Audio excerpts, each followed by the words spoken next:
அனைவருக்கும் வணக்கம். ஈஷா டோக் தளத்தினூடான மற்றொரு காணொளியில் சந்திப்பதில் மகிழ்ச்சி. இன்றைய தினம் இந்த ஆன்லைன் வேலை வாய்ப்புகள் சம்பந்தமாக சில விடயங்களை உங்களோடு பகிர்ந்து கொள்ளலாம் என்று நினைக்கிறேன். அந்த வகையில் இப்பொழுது அறிந்து கொண்டிருக்கிறேன்னு சொன்னால் ஒரு ட்ரெண்டான விஷயமாக, அதாவது ஒரு ஃபேஷன் மாதிரி யாரை கேட்டாலும் ஆன்லைனில் வேலை செய்வோம், ஆன்லைனில் வேலை செய்கிறோம், ஆன்லைனில் வேலை செய்யத்தான் விருப்பம், இப்படியான சில விஷயங்கள் நீங்கள் எல்லோரும் கேள்விப்பட்டு கொண்டிருப்பீங்கள். அது பரவலாக நடந்து கொண்டும் தான் இருக்குது. அந்த ஆன்லைனில் வேலை செய்கிற விஷயம் அது ஒரு ட்ரெண்ட் மாதிரியும் ஒரு ஃபேஷன் மாதிரி தான் இருக்குது. எல்லோரும் அதை விரும்புகிறாங்க. கூடுதலாக அந்த இளம்பராயத்தினர் அந்த ஆன்லைனில் ஒர்க் பண்ணுறதுக்கு கூட விரும்புகிறாங்க. அது என்ன ஆன்லைனில் ஒர்க் பண்ணுறோன்னு சொன்னால் அது சம்மந்தமாக சில அடிப்படையிலேருந்து சில விஷயங்களை நாங்கள் பார்க்கலாம். நார்மலான சாதாரண வேலைகள் நாங்கள் தெரியும் ஒரு ஃபிசிக்கலான ஒர்க், அதாவது எங்களுக்கு ஒரு வேலை தளம் இருக்கும், எங்களுக்கு ஒரு வரைமுறை இருக்கும். நாங்கள் அங்கே வேலையை தொடங்குகிற நேரம், வேலையை முடிக்கிற நேரம், வேலை வழங்குனர்கள், வேலையை பெற்றுக்கொள்வது நாங்கள், இவ்வாறான பல விஷயங்கள் நேரடியாக கண்முன்னே அது இருக்கும். அதை நாங்கள் பார்த்து கொள்ளவும் முடியும்.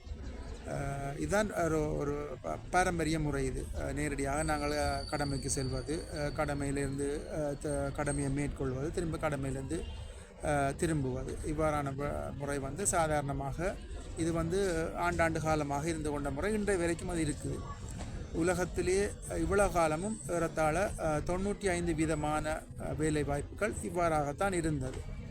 இதில் உள்ள நன்மை தீமைகள் நிறைய இருப்பதனால், உதாரணமாக இது ஒரு நம்பகத்தன்மையான வேலையாக இருப்பதானு சொன்னால் நாங்கள் என்ன விஷயம் என்பதை நாங்கள் கண்கூடாக ஃபிசிக்கலாக பார்க்க முடியும். அந்த வேலை வாய்ப்பு வழங்குனர் இருக்கிறாரா, வேலை வாய்ப்பு வழங்கப்படுகிறதா, அதற்குரிய ஊதியங்கள் சரியான முறையில் கொடுக்கப்படுகிறா என்ற விடயங்கள் நேரடியாக நாங்கள் அவதானிக்கப்பட முடியும் இருப்பதால் அந்த பண்டைய முறை இன்று வரையில் பின்பற்றப்படுவது. மற்ற சில வேலைகள் எடுத்துக்கொண்டால் இவ்வகையான நேரடியான வேலை வாய்ப்புகளில் மட்டும்தான் வழங்க முடியும்.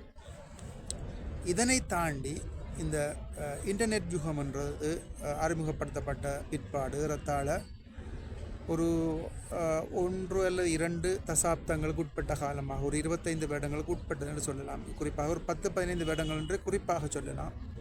அதற்கு பிற்பாடு, அதுவும் மிக குறிப்பாக சொல்ல போனால் இந்த 2020க்கு பிற்பாடு, கொரோனா சீசனுக்கு பிற்பாடு இந்த ஆன்லைன் வேலை வாய்ப்புகள் என்ற ஒரு தீம் பரவலாக ஏற்படுத்தப்பட்டுள்ளது. இந்த ஆன்லைன் வேலை வாய்ப்பு என்று சொன்னால் என்ன என்ற ஒரு விடயத்தை நாங்கள் அவதானிக்க வேண்டும் என்று சொன்னால், நாங்கள் இணையத்தினூடாக ஒரு தளம் இருக்கும், அல்லது நாங்கள் ஒரு தளத்தை உருவாக்கி அந்த தளத்தினூடாக எங்களிடம் இருக்கின்ற பொருள் அல்லது சேவை, அல்லது இன்னொருவரிடம் இருக்கின்ற பொருள் அல்லது சேவையினை தேவைப்படுபவருக்கு கொடுக்கின்ற ஒரு வகையான ஒரு வேலை வாய்ப்பு, ஒரு சேவை. இதனைத்தான் ஆன்லைன் வேலை வாய்ப்பு என்று சொல்வார்கள். அவ்வாறு இல்லை என்று சொன்னால், ஆன்லைனிலேயே காசை உழைக்கக்கூடிய, பணத்தை போட்டு பணத்தை உழைக்கக்கூடிய சில தளங்களினூடாக நாங்கள் பணத்தை உழைக்கின்ற ஒரு நடைமுறை. இந்த ஆன்லைன் வேலை வாய்ப்பிலேயே உண்மையிலே ஒரு கவலைக்குரிய விடயம் என்னென்று சொன்னால், இந்த இணையத்தில் இருக்கின்ற ஆன்லைன் வேலை வாய்ப்புகளில் ஏறத்தாழ 90% ஃப்ராட் ஆனவை. ஃப்ராட் என்று சொன்னால் அது ஒரு ஃபேக்கான விஷயம். முழுவதும் பொய்யை கூறி மக்களிடமிருந்து பணத்தை சுரண்டும் முகமாக இந்த இணையதளங்கள் உருவாக்கப்பட்டு மக்களை ஏமாற்றி சில கவர்ச்சியான வசனங்கள், கவர்ச்சியான விளம்பரங்கள், இவற்றின் மூலமாக மக்களை தங்கள் பால் ஈர்த்து மக்களிடமுள்ள பணத்தை ஏமாற்றி கொண்டு ஒரு குறிப்பிட்ட காலத்தின் பின் அவர்கள் காணாமல் போய்விடுவது. இதுதான் இந்த ஆன்லைன் வேலை வாய்ப்பில் உள்ள மிகவும் ஒரு பாதகமான விளைவும். இன்று வரையில் பல மக்கள் அதில் அகப்பட்டிருப்பதும் ஒரு துரதிர்ஷ்டமான விடயம். இந்த ஆன்லைன் வேலை வாய்ப்பு, ஆன்லைன் பிஸ்னஸ் என்ற விஷயங்கள். சரி, இந்த ஆன்லைனில் எவ்வகையான வேலை வாய்ப்புகள் இருக்கின்ற சில விஷயங்களை நாங்கள் பார்க்கலாம். இதில் நிறைய இருக்குது. நீங்கள் பல விஷயங்கள் நீங்கள் அறிந்திருக்கலாம். அந்த வகையில் இந்த ஆன்லைனில் வேலை வாய்ப்பு வழங்குவது பொதுவாகவே நாங்கள் எல்லோரும் அறிந்த சில விடயங்கள் இருக்குது. ஆன்லைன் ஊடாக நாங்கள் பொருட்களை பெற்றுக்கொள்ளலாம். அதற்குரிய பணத்தை நாங்கள் ஆன்லைன் ஊடாகவே செலுத்தி கொள்ளலாம். இவ்வகையான, உதாரணமாக நாங்கள் ஒரு கடைக்கு போயிட்டு பொருட்களை வாங்குவோமோ அதை போன்று நாங்கள் ஆன்லைனுக்கு ஊடாகவே உதாரணத்துக்கு எங்களோட இப்போ உதாரணமாக நான் என்ன எடுத்துக்கொண்டால் எனது வீட்டிலே கொஞ்சம் பொருட்கள் இருக்கும் ஒரு கடை என்று நினைத்தால் அதே மாதிரியான சில விடயங்கள் எனது வீட்டில் இருக்கும். உதாரணமாக அரிசி, சீனி, பருப்பு, இதை விட தொலைபேசி இவ்வளான எந்த சாமானை நான் வீட்டில் வைத்திருப்பேன். எனது வீடு வந்து ஒரு மக்கள் பொதுவான ஒரு வியாபார தளம் என்று சொன்னால் மக்கள் அதிகமாக புழங்கக்கூடிய மக்களுக்கு தெரியக்கூடிய இடமாக இருக்கும். ஆனால் இவ்வகையான ஆன்லைன் தளங்கள் வந்து மக்களுக்கு தெரிய வேண்டிய இடத்தில் இருக்க வேண்டிய ஒரு அவசியம் இல்லை. அவ்வாறான நான் எனது பொருட்களை வந்து மக்களிடம் தெரியப்படுத்துவதற்காக ஒரு தளத்தை உருவாக்கலாம். அந்த தளத்தின் ஊடாக எனது பொருட்களை வந்து இன்ன பொருள் என்னட்ட இருக்குது, இன்ன பொருளுக்கு இன்ன விலை, இன்ன பொருளை வந்து நீங்கள் கொள்வனவு செய்தால் இவ்வளவு நேரத்தில் உங்கள் கையில் இந்த பணத்தை நான் கொண்டு வந்து சேர்ப்பிக்க முடியும். இவ்வாறான விளம்பரங்கள் மூலம் அந்த பொருட்களை மக்கள் தங்கள் வீட்டில் இருந்தபடியே அல்லது தங்கள் அலுவலகத்தில் இருந்தபடியே அல்லது தங்களுக்கு விருப்பமான இடத்தில் இருந்தபடியே கொள்வனவு செய்கின்ற ஒரு நடைமுறையில் வந்து இது ஒரு ஆன்லைனில் பொருட்களை கொள்வனவு செய்கின்ற ஒரு முறை. இதன் மூலமாக அந்த நிறுவனம் வந்து எவ்வகையான லாபங்கள் உழைக்கும் என்று நீங்கள் யோசிக்கலாம். உதாரணமாக எடுத்துக்கொண்டால் சாதாரணமாக ஒரு வணிகத்தில் எடுத்துக்கொண்டால் ஒரு பொருள் வந்து உற்பத்தி செய்யப்படும் இடத்திலிருந்து அந்த பொருள் வந்து ஒரு நுகர்வோருக்கு கிடைக்கும் தரம் வரையில் பல வகையான ஸ்டெப்ஸ், அதாவது வந்து மொத்த வியாபாரி, சில்லறை வியாபாரி, அங்கே எடுத்துக்கொண்டால் போக்குவரத்து, விளம்பரம், இவ்வாறான பல விடயங்களுக்காக பல பணங்கள் செலவழிக்கப்படும். அது எல்லோரும் அறிந்த ஒரு விடயம். உதாரணமாக ஒரு 10 ரூபாய்க்கு உற்பத்தி செய்யப்படுகின்ற ஒரு பொருள் இவ்வாறான படிமுறைகள் எல்லாம் கடந்து வரும் பொழுது ஏறத்தாழ ஒரு 30 ரூபாய் 40 ரூபாய்க்கு விற்பனை செய்யப்படும். அது அவ்வாறு தான் செய்யப்படலாம். ஏன்னு சொன்னால் அதற்குரிய செலவில் அனைத்து செலவுகளும் உள்ளடக்கப்படும் பொழுது இவ்வாறான ஒரு விலை தான் அதற்காக நிர்ணயிக்கப்படும். ஆனால் இவ்வாறாக ஒரு ஆன்லைனில் ஒரு உற்பத்தி வியாபாரத்தை ஈடுபடுத்தும் ஒரு நபர் வந்து நேரடியாக உற்பத்தியாளரிடமிருந்து அந்த பொருளை பெற்று விநியோகிப்பதால் இங்கு ஏனைய இடைத்தரகர்களுக்கு கொடுக்கப்படும் அந்த கூலிகள் இல்லாத காரணத்தினால் உதாரணமாக அதே 10 ரூபாய்க்கு உற்பத்தி செய்யப்பட்ட பொருளை ஏனைய ஃபிசிக்கலான ஷாப்ஸில் வந்து அது 30 ரூபாய்க்கு விற்பனை செய்யப்படும். அதே நேரத்தில் குறித்த இணையதளத்தில் வந்து அது 20 ரூபாய்க்கு விற்பனை செய்யப்படலாம். அப்பொழுது நாங்கள் யோசிக்கலாம், எவ்வாறு இவர்களால் மட்டும் இப்படி விற்பனை செய்யப்படும் என்று சொன்னால் இதுதான் அந்த தாற்பயம். அதனால் வந்து இந்த உற்பத்தியிலிருந்து நுகர்வோருக்கு கிடைக்கப்படும் இடையிலான அந்த மிச்ச செலவினங்களை வந்து அந்த ஆன்லைன் வியாபாரம் மேற்கொள்வர் வந்து இல்லாமல் செய்து அதில் ஒரு குறிப்பிட்ட லாபத்தை தான் எடுத்துக்கொண்டு நுகர்வோருக்கு ஏனையவர்களை விட குறைந்த விலையில் பொருட்களை வழங்க முடியும். இது உண்மையிலே நடைமுறையிலே சாத்தியமான ஒரு விடயம். இவ்வாறு பல நிறுவனங்கள் வழங்குவதை நாங்கள் அறிந்து கொள்ளலாம். உதாரணமாக நாங்கள் இதில் விற்பனை நான் பேரை குறிப்பிடுவதில் எந்த ஒரு பிரச்சனையும் இல்லை என்று நான் நினைக்கின்றேன். வந்து அந்த வகையில் வந்து இப்போ இலங்கை எடுத்துக்கொண்டால் டராஸ், உலகம் ரீதியாக எடுத்துக்கொண்டால் அலி எக்ஸ்பிரஸ், இவ்வாறாக நிறைய நிறுவனங்கள் இருக்குது. நீங்கள் இந்தியாவை எடுத்துக்கொண்டால் ஃப்ளிப்கார்ட், இப்படி நிறைய எண்ணிலடங்கான நிறுவனங்கள் இருக்கின்றன. இவர்கள் எல்லாம் இவ்வாறான விடயங்களைத்தான் செய்கிறார்கள். இது மூலமாக அந்த ஆன்லைனில் வேலை வாய்ப்புன்றது இருக்குது. இதை விட வேறு விஷயங்களை இன்னும் வேறு விடயங்களை பார்த்தோம்னு சொன்னால் ஆன்லைனில் நாங்கள் இன்னொரு விஷயம் இருக்குது. இப்போ நாங்கள் நேரடியான எங்களுக்கு தெரிந்த ஒரு திறமை, ஒவ்வொரு மனிதனுக்கும் ஒரு திறமை இருக்குது. அது வந்து ஒரு ஆன்லைன் சார்ந்த விஷயமாக இருக்கும். உதாரணமாக எனக்கு நல்லா படிப்பிக்க தெரியும், எனக்கு நல்லா டிசைன் தெரியும், நான் நல்லா ஃபோட்டோஷாப் செய்வேன், நான் நல்லா மைக்ரோசாஃப்ட் ஆஃபீஸ் ஒர்க், அதாவது ஆஃபீஸ் வேர்ட், எக்ஸல், ஆஃபீஸான ஒர்க்குகள் நல்லா செய்வேன். இப்படியாக கிராஃபிக் டிசைன் செய்வேன். இப்படியான விஷயங்கள் வந்து எங்களுக்கு தெரியும் என்று சொன்னால் அதனை பெற்றுக்கொள்வதற்கு உலகம் முழுவதிலும் பல மக்கள் காத்து கொண்டிருக்கிறார்கள். ஆனால் எங்களுக்கு ஒரு விஷயம் தெரியாது, இதனை தேவைப்படும் இந்த கஸ்டமர் எங்கே இருக்கிறார் என்ற விஷயம் எங்களுக்கு தெரியாது. அதனால் வந்து இவ்வாறான தொழில்களை வழங்குவதற்கென்றே சில நிறுவனங்கள் இருக்கின்றன. அதனை இந்த ஆங்கிலத்தில் குறிப்பிடுவார்கள் ஃப்ரீலான்சர் என்று சொல்லுவாங்க. ஃப்ரீலான்சர் என்று சொன்னால் சில தளங்கள் இருக்கின்றன. அந்த தளத்தில் வந்து நான் ஒரு உதாரணம் சொன்னால் உங்களுக்கு கூடுதலாக விளங்கும். சும்மா சொல்லுவோம், நான் எனக்கு வந்து நல்லா கிராஃபிக் டிசைன் தெரியும்னு சொல்லுவோம். நான் நல்லா டிசைன் பண்ணுவேன், அதில் ஒரு ஃபோட்டோஷாப் செய்வேன். எனக்கு ஃபோட்டோஷாப் செய்கிற அந்த விஷயத்தை வந்து அமெரிக்காவில் உள்ள ஒரு ஆளுக்கு வந்து தெரியாது, வாகிசனுக்கு ஃபோட்டோஷாப் தெரியும். அதனால் நான் அதுக்குரிய ஒரு இணையதளத்தை போய் நாடுவேன். அதாவது எக்ஸ்ன்ற ஒரு இணையதளம் இருந்தால் அந்த எக்ஸ் இணையதளத்தில் நான் போய் பதிவு செய்வேன். எனது பேர் வாகிசன், எனக்கு கிராஃபிக் டிசைனில் இவ்வளோ காலம் எக்ஸ்பீரியன்ஸ் இருக்குது, நான் இவ்வளோ வடிவாக செய்வேன், என்னோட இவ்வளோ காலத்தில் செய்த சில எக்ஸாம்பிள்ஸை நான் அதில் போடுவேன், அதற்குரிய ப்ரைஸை போடுவேன். நான் உதாரணமாக சொல்ல போனால் நான் ஒரு கிராஃபிக் டிசைன் அல்லது ஒரு ஃபோட்டோஷாப்பில் ஒரு விஷயத்தை நான் செய்து தரதுக்கு வந்து உங்களுக்கு ஒரு நாளில் நீங்கள் கேட்குற விஷயத்தை செய்தாரதுக்கு நான் $5 சார்ஜ் பண்ணுவேன். அதே வந்து ஒரு மனத்தியாளத்தை நான் உங்களுக்கு செய்தாரன்னு சொன்னால் $25 சார்ஜ் பண்ணுவேன். இவ்வாறான விஷயங்களை வந்து நான் அந்த இணையதளத்தில் வந்து பதிவேற்றுவதன் மூலமாக உலகத்தில் எங்கே இருக்கிற ஒருவர் வந்து அதனை சர்ச் பண்ணுவார்கள். வந்து சர்ச் பண்ணி உதாரணமாக கிராஃபிக் டிசைன் என்று சர்ச் பண்ணினா அதில் என்னோட பெயரும் போகும். அவ்வாறு போகும் பொழுது என்னை அவங்க தொடர்பு கொள்ளும் சாதனம் ஊடாக உதாரணமாக வாட்ஸ்அப் ஊடாகவோ இமெயில் ஊடாகவோ வேறு வழியிலோ என்னை தொடர்பு கொண்டு தங்களுக்குரிய டிமாண்டை என்னிடம் தருவார்கள். அதாவது எனக்கு இந்த கிராஃபிக் டிசைன் ஒன்று வேணும், எனக்கு இந்த ஒரு ஃபோட்டோஷாப் வேணும், இவ்வாறான விடயங்கள் உங்களால் செய்து தர முடியுமா, எவ்வளவு காசுன்னு சொன்னால் நான் அதற்குரிய டிமாண்டை சொல்லுவேன். நான் இவ்வளவு இருக்குது, இவ்வளவு காசு தந்தால் நான் செய்து தருவேன் சொன்னால் நான் அதனை செய்து கொடுத்தால் அவர்கள் அதற்குரிய பணத்தை ஆன்லைன்லேயே எங்களுக்கு வழங்கிக் கொள்வார்கள். இது வந்து இந்த ஃப்ரீலான்சர் என்ற விஷயம் இன்றைக்கு உலகத்தில் மிகவும் ஃபேமஸாக மிகவும் வெற்றிகரமாக நடந்து கொண்டிருக்குது. ஆனால் நான் திரும்பவும் சொல்கிறேன், எல்லா விடயத்திலும் 90% தவறான ஃப்ராடான ஃபேக்கான இணையதளங்கள். எனவே அந்த விடயங்களில் மக்கள் மிகவும் அவதானமாக இருக்க வேண்டும். இதைவிட சாதாரணமாக நீங்கள் உங்களுக்கு தெரிந்த உதாரணமாக உங்களுக்கு ஒரு வேர்ட் தெரியும், அதாவது டைப் பண்ண தெரியும், எக்ஸல் தெரியும், இவ்வாறான விடயங்களை கூட நாங்கள் இணையத்தில் செய்து கொடுப்பதற்கு பணம் வழங்குகின்ற சில நிறுவனங்களும் இருக்கின்றன. இதனை விட அதிகம் எல்லோரும்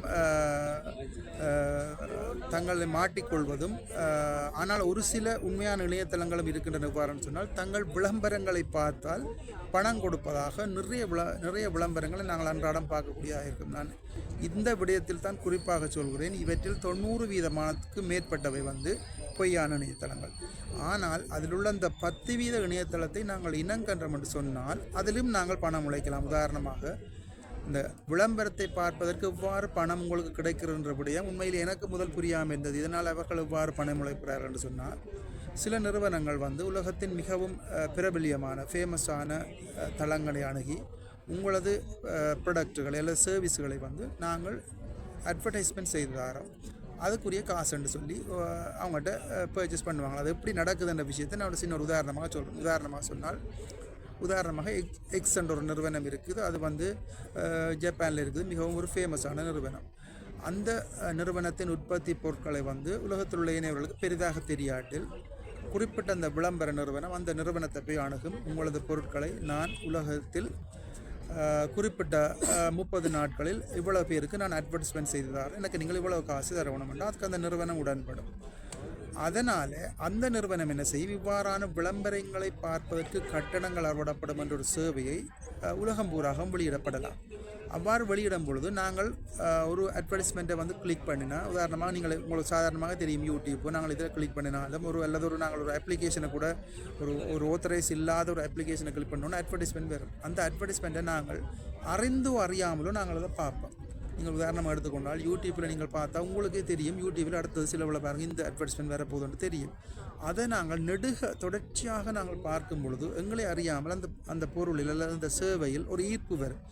இதனால் நாங்கள் ஒரு பொருளை வாங்கும் பொழுது அந்த பொருள் எங்களுக்கு எங்களை ப்ரிஃபரன்ஸாக இருக்குது. உதாரணமாக நான் இப்போ சும்மா எடுத்துக்கொண்டால் இப்போ உதாரணத்தில் சிக்னல் என்ற ஒரு பொருள், இலங்கையில் உள்ள சிக்னல் என்ற ஒரு பொருள் வந்து அட்வர்டைஸ்மெண்ட்டுக்கு வருது என்று சொன்னால் நான் கடைக்கு போகிறேன். நான் கடைக்கு போயிட்டு பார்த்தோன்று கேட்கல, நான் கண்டு வீட்டிலேருந்து ஒரு ஆள் சொல்கிறாங்க வந்து அப்போ பேஸ்ட் முடிஞ்சது வாங்கிட்டு வாங்கன்னு சொன்னால் நான் உடனே பார்ப்பேன். அது யூடியூப்பில் நேற்று வந்தது என்ன சிக்னல், ஓகே டக்குன்னு சிக்னலை வாங்குவோம்.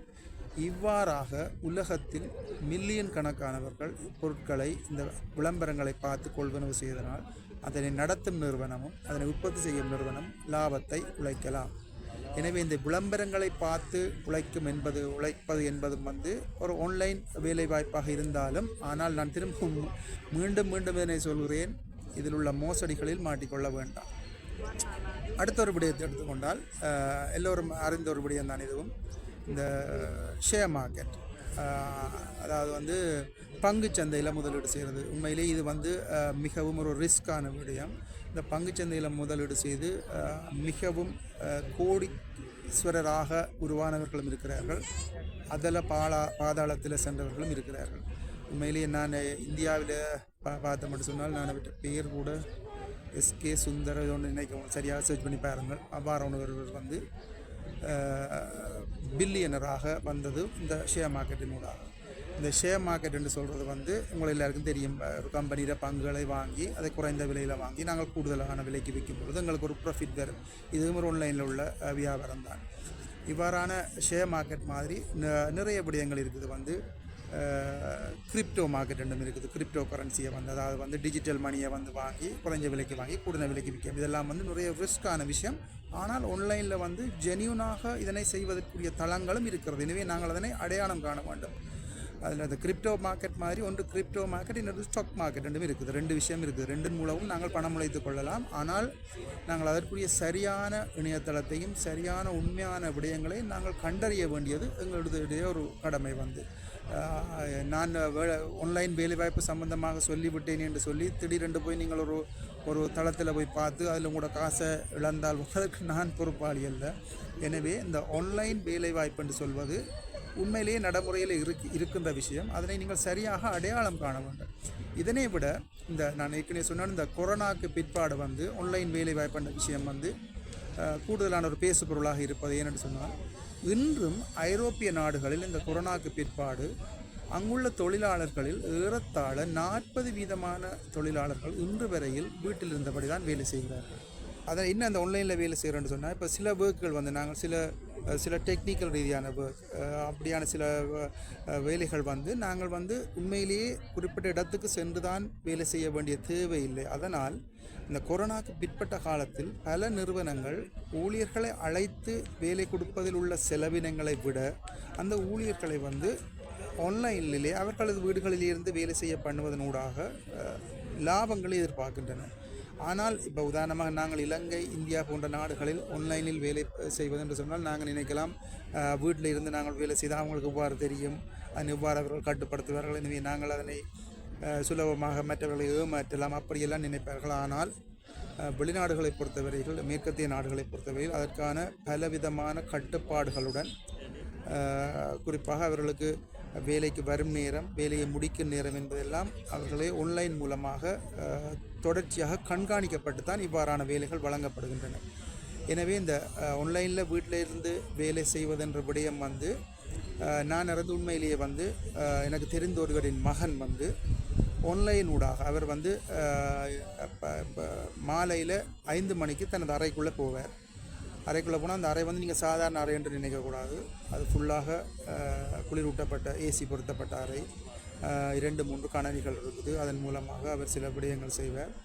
அந்த டைம் அவர் அறையை பூட்டிடுவார். அறையை பூட்டினா அவர் 5 மணிக்கு போனால் ஏறத்தாழ இரவு 10-11 மணிக்கு பிற்பாடு ஒருக்கா வந்து திருப்பி டீ குடித்து பிரேக் பண்ணிவிட்டு திரும்ப போய் அவர் ஒர்க் பண்ணினார்னு சொன்னால் விடிய 3-4 மணிக்கு தான் அவர் அறையால் வெளியில் வருவார். இது வந்து ஒரு ஆன்லைனில் வந்து அவர் ஒரு வெளிநாட்டு கம்பெனிக்கு ஒர்க் பண்ணி கொண்டு இருக்கிறார்.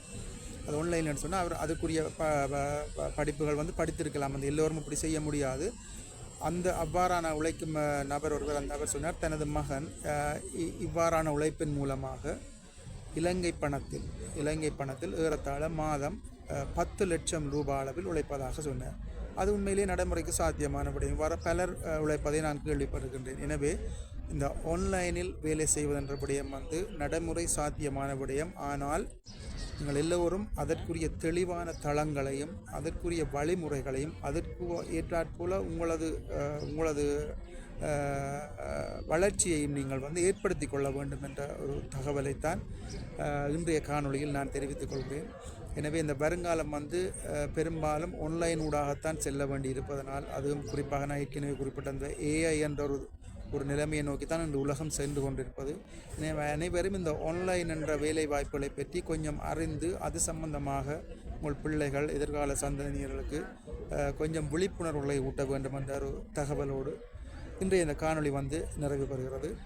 எனது காணொளிகளை ஈஷா டாக் தளத்தினூடாக நீங்கள் பார்வையிட்டுக் கொள்ளலாம். ஈஷா டாக் தளத்தின் உங்களது கருத்துக்களையும் நீங்கள் பதிவேற்றிக் கொள்ளலாம். நன்றி, வணக்கம். விடைபெறுவது உங்கள் வர்ணம் வாஹிசன்.